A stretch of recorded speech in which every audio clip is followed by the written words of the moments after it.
ጥቅምት 2015 ዓ.ም በደቡብ አፍሪካ ፕሪቶሪያ የተፈረመው የሰላም ስምምነት በሰሜን ኢትዮጵያ የነበረውን ግጭት በማስቆም ረገድ አዲስ ምዕራፍ የከፈተ ነው። ስምምነቱ የትግራይ ክልልን ዳግም ለመገንባት የሚያስችል የሰላም መንገድ የቀየሰ ነው።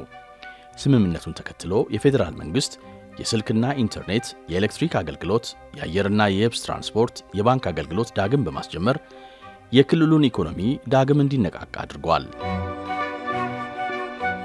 መንግስት በክልሉ ጊዜያዊ አስተዳደር እንዲቋቋም በማድረግም አስተዳደራዊ ስራዎች በፍጥነት እንዲመለሱ ትልቁ ሚና አበርክቷል። ክልሉን መልሶ ከመገንባት ጎን ለጎንም በብሔራዊ የታድሶ ኮሚሽን አማካኝነት የቀድሞ ተዋጊዎችን ትጥቅ በማስፈታት ወደ ሰላማዊ ህይወት ለመመለስ የሚያስችል ሰፊ የተሃድሶ ፕሮግራም ሲተገበር ቆይቷል።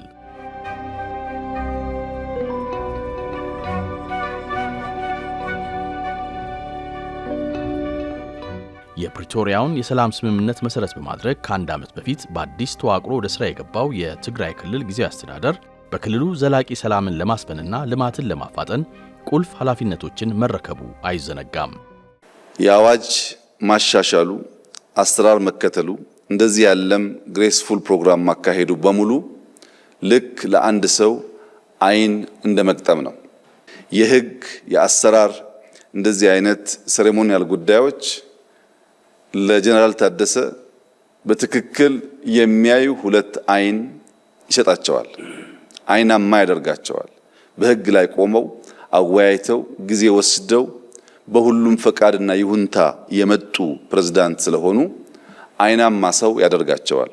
የትግራይ ህዝብ የጠማውን ሰላም፣ የትግራይ ህዝብ የጠማውን ልማት፣ የትግራይ ህዝብ የጠማውን እንደ ሌሎች ወንድሞቹ ወጥቶ የመግባት መሻት ስናሳካ እስከዚህ ደቂቃ ያገኙትን አይን በብርሃን የተሟላ ይሆንና ለኢትዮጵያም ለአፍሪካም እጅግ ጠቃሚ የሆነ ስራ ሰርቶ ለማለፍ ታሪክ የሰጣቸውን እድል እንደሚጠቀሙበት ተስፋ አደርጋለሁ። ለዚህ ስራ ዋናው የትግራይ ህዝብ ድጋፍ እጅግ አስፈላጊ ሆኖ የፌዴራል መንግስት ድጋፍም እንደማይለኝ ሙሉ እምነት አለኝ።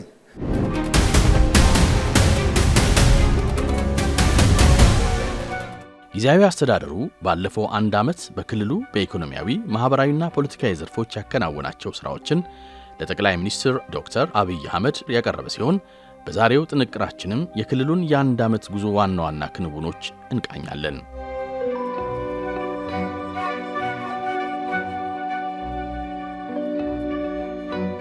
የትግራይ ኢኮኖሚ የጀርባ አጥንት ግብርና ነው። ባለፈው አንድ ዓመት በዚህ ዘርፍ የታየው መነቃቃት ጥሩ የሚባልለት ነው።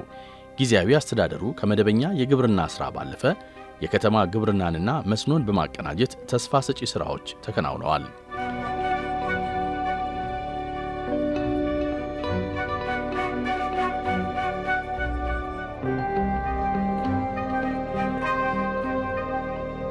በአጠቃላይ በክልሉ በ2017-18 የምርት ዘመን 13.6 ሚሊዮን ኩንታል የሰብል ምርት የተገኘ ሲሆን በቀጣይም ይህን ወደ 30 ሚሊዮን ኩንታል ከፍ ለማድረግ ከወዲሁ ስራዎች ተጀምረዋል።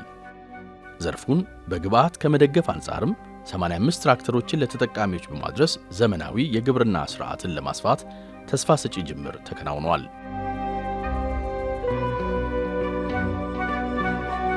ልማት ከአካባቢ ጥበቃ ውጪ ትርጉም ስለሌለው በማህበረሰብ አቀፍ የአካባቢ ጥበቃና የአረንጓዴ አሻራ ስራዎች በክልሉ የግብርናውን ዘርፍ ለመደገፍ ከተከናወኑ ስራዎች ተጠቃሾች ናቸው። ባለፈው አንድ ዓመት በሚሊዮኖች የሚቆጠሩ ዜጎችን በማሳተፍ ከ23000 ሄክታር በላይ መሬት ላይ የአፈርና ውሃ ጥበቃ ስራ እንዲሁም በአረንጓዴ አሻራ አማካኝነትም ከ33 ሚሊዮን በላይ ችግኞችን መትከል ተችሏል። በአጠቃላይ በግብርናው ዘርፍ ባለፉት አንድ ዓመት ከ67000 በላይ ለሚሆኑ ዜጎች ተጨማሪ የሥራ ዕድል ተፈጥሯል። በክልሉ ሌላው መነቃቃት የታየበት ዘርፍ የኢንዱስትሪ ዘርፍ ነው። ባለፈው አንድ ዓመት ብቻ 131 አዳዲስ ማኒፋክቸሪንግ ኢንዱስትሪዎች ተመስርተው ወደ ሥራ ገብተዋል። ከዚህ በተጨማሪም ከ1500 በላይ ለሚሆኑ ነባር ኢንዱስትሪዎች ድጋፍ በማድረግ ወደ ሙሉ የማምረት አቅማቸው እንዲመለሱ ተደርጓል። በዚህም ኢንዱስትሪዎቹ በተለይ ተኪ ምርቶችን በማምረት ረገድ አበረታች ሥራዎችን እያከናወኑ ይገኛሉ። ከ80 ሚሊዮን ዶላር በላይ ይወጣባቸው የነበሩ ገቢ ምርቶችንም መተካት የቻለ ሲሆን በአጠቃላይ ዘርፉ 86900 በላይ ለሚሆኑ ዜጎች አዳዲስ የሥራ ዕድሎችን በመፍጠር ወጣቶችን ተጠቃሚ እያደረገ ነው። በክልሉ በተለይ በማኒፋክቸሪንግ ዘርፍ ለሚሰማሩ ዜጎች የተሻለ የብድር አቅርቦት ስርዓትም ተዘርግቷል።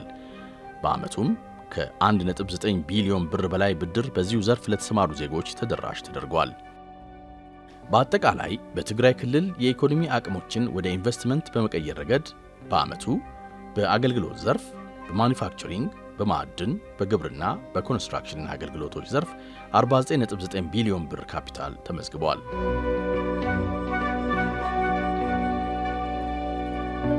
የሰላም ትርጉሙ የሚለካው ሕዝቡ በሚያገኘው መሠረታዊ አገልግሎት ነው። በትግራይ ክልል የመጠጥ ውሃና የኢነርጂ ተደራሽነትን ለማሻሻል መጠነ ሰፊ ሥራዎች ተከናውነዋል።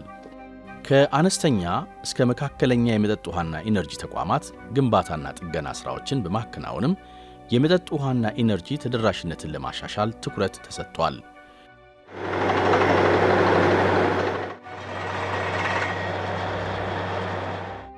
የፀሐይ ብርሃንን ጨምሮ የታዳሽ ኃይል አቅሞችን ወደ ሥራ በማስገባት ረገድም አበረታች እርምጃዎች እየተከናወኑ ነው።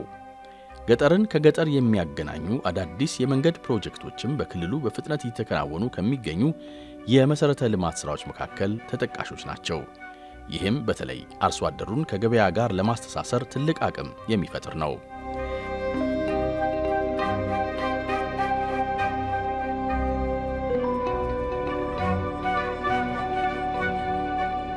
በማህበራዊ ዘርፍም ከ400 የሚበልጡ የትምህርት ተቋማትን በመጠገንና አዳዲስ የመማሪያ ብሎኮችን በመገንባት የመማር ማስተማር ሥራዎች ተጠናክረው ቀጥለዋል። ትምህርት የነገው ተስፋ በመሆኑ ጊዜያዊ አስተዳደሩ የትምህርት ቤት ምገባ መርሃ ግብር በ3.2 ቢሊዮን ብር ወጪ በተለያዩ አካባቢዎች እንዲጀመር አድርጓል። ይህም በርካታ ሕፃናት በትምህርት ቤቶች ምግብ እያገኙ ከትምህርት ገበታቸው ሳያቋርጡ እንዲቀጥሉ አስችሏል።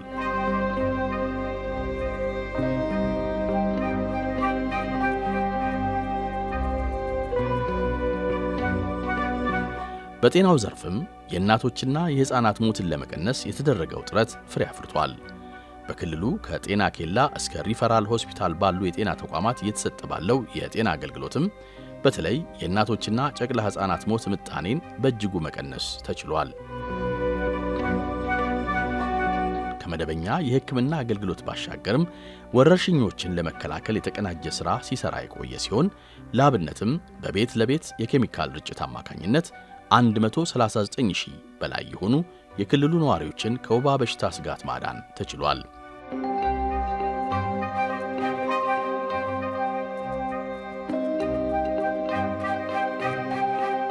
በትግራይ ክልል ባለፈው አንድ ዓመት የታዩት ውጤቶች እጅግ አበረታች ናቸው።